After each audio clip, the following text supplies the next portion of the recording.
കരുവന്നൂർ സഹകരണ ബാങ്ക് തട്ടിപ്പ് കേസിൽ ഇ ഡി സമർപ്പിച്ച രണ്ടാം കുറ്റപത്രത്തിൽ CPM-നെതിരെ ഗുരുതര വെളിപ്പെടുത്തലുകൾ.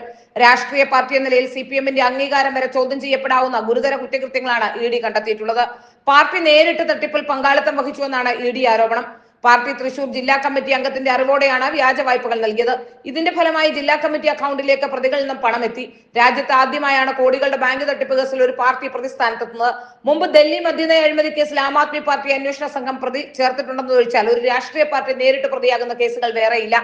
CPM-ന്റെ ലോക്കൽ ഏരിയ ജില്ലാ തലങ്ങളിലുള്ള നേതാക്കൾക്ക് തട്ടിപ്പിൽ പങ്കുണ്ടെന്നാണ് ഇ ഡി കണ്ടെത്തൽ. ജില്ലാ കമ്മിറ്റി ചുമതലപ്പെടുത്തിയതനുസരിച്ചുള്ള ജില്ലാ സെക്രട്ടേറിയറ്റിലെ സീനിയർ അംഗം MK ചന്ദ്രൻ ബാങ്ക് പ്രവർത്തനങ്ങൾക്ക് മേൽനോട്ടം വഹിച്ചു. ഈ സെക്രട്ടേറിയറ്റ് അംഗമാണ് വ്യാജ വായ്പകൾ നൽകുന്നതിന് നേതൃത്വം നൽകിയത്. ഇക്കാര്യം സെക്രട്ടറി സുനിൽകുമാറിന്റെയും മാനേജർ ബിനു കരീമിന്റെയും മൊഴികളുണ്ട്.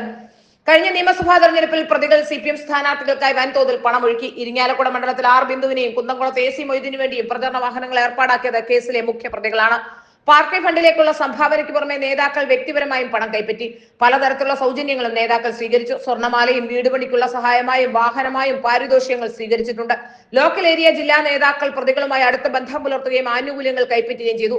അതീവ ഗുരുതര കണ്ടെത്തലുകളാണ് ഇ ഡി നടത്തിയിട്ടുള്ളത്. ഇക്കാര്യങ്ങൾ കോടതി കൂടി ശരിവെച്ചാൽ തെരഞ്ഞെടുപ്പ് കമ്മീഷനിൽ നിന്നും CPI-ക്കെതിരെ നടപടി വന്നേക്കാം.